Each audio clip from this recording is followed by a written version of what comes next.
കശുവണ്ടി അഴിമതി കേസിൽ INTUC നേതാവ് ആർ ചന്ദ്രശേഖരനെ സംരക്ഷിച്ചുകൊണ്ട് സർക്കാർ ചന്ദ്രശേഖരനെ പ്രോസിക്യൂട്ട് ചെയ്യാൻ ആകില്ലെന്ന് സർക്കാർ ഹൈക്കോടതിയിൽ ആവർത്തിക്കുകയാണ്.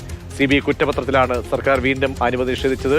ചന്ദ്രശേഖരനും KCDC മുൻ MD K രതീഷിനും എതിരെ പുതിയ തെളിവുകൾ ഇല്ലെന്നും സർക്കാർ. ബിനിൽ നൽകും വിവരങ്ങൾ.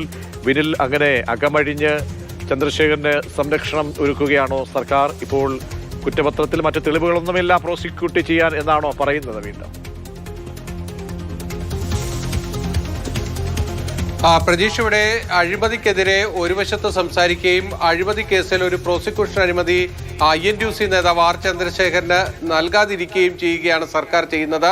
അതായത് INTUC നേതാവ് ആർ ചന്ദ്രശേഖരന് സർക്കാർ, നമ്മൾ നേരത്തെ പറഞ്ഞതുപോലെ, അകമഴിഞ്ഞ് പിന്തുണയ്ക്കുകയാണ് എന്ന് വേണമെങ്കിൽ പറയാം. ഇവിടെ നമ്മൾ ശ്രദ്ധിക്കേണ്ട മറ്റൊരു കാര്യം, രാഷ്ട്രീയമായി INTUC UDF പക്ഷത്താണെങ്കിൽ പോലും പല കാര്യങ്ങളിലും സർക്കാരിനൊപ്പം ആർ ചന്ദ്രശേഖരനും INTUC എന്ന സംഘടനയും നിലനിൽക്കുന്നുണ്ട് എന്ന കാര്യം വസ്തുതയാണ്. ഇപ്പോൾ സെക്രട്ടേറിയറ്റ് പടിക്കൽ നടക്കുന്ന ആശാ സമരത്തിലടക്കം നമ്മളത് കാണുകയും ചെയ്യുന്നതാണ്. ആ ഒരു ഘട്ടത്തിൽ തന്നെയാണ് INTUC നേതാവ് ആർ ചന്ദ്രശേഖരന് അഴിമതി കേസിൽ പ്രോസിക്യൂട്ട് ചെയ്യേണ്ടതില്ല എന്നൊരു തീരുമാനം സംസ്ഥാന സർക്കാർ എടുക്കുന്നത്. ഇത് CBI അന്വേഷണം നടത്തി കുറ്റപത്രം സമർപ്പിക്കാൻ വേണ്ടി തയ്യാറെടുത്ത കേസാണ്. ഇതിലൊരു ഭാഗത്ത് കുറ്റപത്രം നൽകുകയും ചെയ്തിട്ടുണ്ട്. അഴിമതി നിരോധന നിയമപ്രകാരമുള്ള പ്രോസിക്യൂഷനാണ് CBI നേരത്തെ അനുമതി തേടിയിരുന്നത്. പക്ഷേ ആർ ചന്ദ്രശേഖരനും കശുവണ്ടി വികസന കോർപ്പറേഷൻ മുൻ MD ആയിരുന്ന K രതീഷിനുമെതിരെ പ്രോസിക്യൂഷൻ അനുമതി സർക്കാർ നിഷേധിക്കുകയായിരുന്നു. ഇതിനെതിരെ ഈ കേസിലെ പരാതിക്കാരനായ സൂചിപ്പിച്ചതുപോലെ തന്നെ ആശാ സമരവുമായി ബന്ധപ്പെട്ട INTUC രംഗത്തില്ല. മറ്റ് പല രീതിയിൽ പറഞ്ഞു കഴിഞ്ഞാൽ മുഖ്യമന്ത്രിയുടെ വസതിയിലേക്ക് ഒരു അപ്പോയിന്റ്മെന്റും ഇല്ലാതെ പെട്ടെന്ന് ചെല്ലാൻ കഴിയുന്ന ഒരു നേതാവ്, അത് CPM പോലും ഇല്ലാത്ത നേതാവ് INTUC ചന്ദ്രശേഖരനാണ് എന്ന് ഇങ്ങനെ കരക്കമ്പിയുണ്ട്. അപ്പോൾ ഇതൊക്കെ നോക്കുമ്പോൾ ഈ പ്രതിപക്ഷത്തിരിക്കുന്ന അല്ലെങ്കിൽ കോൺഗ്രസ് നിരയിലുള്ള ഒരു നേതാവിന് വേണ്ടി ഇങ്ങനെ ഒരു അകമഴിഞ്ഞ് എന്തിനാണ് ഇങ്ങനെ ഒരു സഹായം എന്ന് പറയുമ്പോൾ ഈ നെക്സസ് ആണോ വെളിവാകുന്നത് ശ്രീ ബിനിൽ?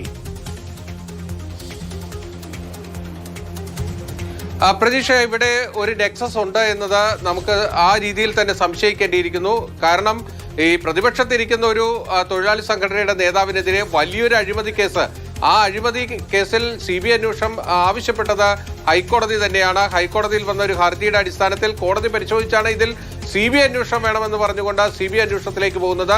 ആ CBI അന്വേഷണം പോകാതിരിക്കാൻ വേണ്ടി അന്ന് സർക്കാർ പരമാവധി ശ്രമിച്ചിരുന്നതാണ് ഒരു ഘട്ടത്തിൽ. പക്ഷേ അത് CBI അന്വേഷണത്തിലേക്ക് പോകുന്നു. CBI ആർ ചന്ദ്രശേഖരനും K രതീഷിനുമെതിരെ കുറ്റപത്രം തയ്യാറാക്കുന്നു. അവരെ അഴിമതി നിരോധന നിയമപ്രകാരം പ്രോസിക്യൂട്ട് ചെയ്യണമെങ്കിൽ സംസ്ഥാന സർക്കാരിന്റെ അനുമതി വേണം. കാരണം സംസ്ഥാന സർക്കാരിന്റെ കീഴിലുള്ള ഒരു പൊതുമേഖലാ സ്ഥാപനത്തിലാണ് ഈ അഴിമതി നടന്നിരിക്കുന്നത്. അവിടെയാണ് ആർ ചന്ദ്രശേഖരനും K രതീഷിനുമെതിരെ നടപടി വേണ്ട. ഇതിൽ വിചാരണയിലേക്ക് പോയാലാണ് ഇവർ കുറ്റക്കാരാണോ അല്ലയോ എന്നത് ഒരു കോടതിക്ക് മുന്നിൽ കണ്ടുപിടിക്കേണ്ട ഒരു കാര്യമാണ്. ഇവിടെ CBI അന്വേഷണം നടത്തി തെളിവുകൾ തയ്യാറാക്കി അത് കോടതിക്ക് മുന്നിലേക്ക് എത്തിക്കുകയാണ്.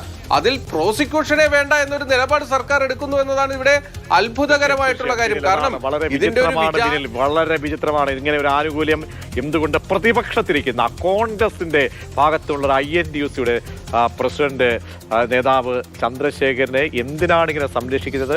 പ്രോസിക്യൂട്ട് ചെയ്യപ്പെടട്ടെ, വിചാരണ നടക്കട്ടെ, എന്നിട്ടാണല്ലോ ഒരാൾ തെറ്റുകാരനാണല്ലോ ആണോ അല്ലെങ്കിൽ തെറ്റുകാരനല്ലേ എന്നൊക്കെ നിശ്ചയിക്കപ്പെടുക. അപ്പോൾ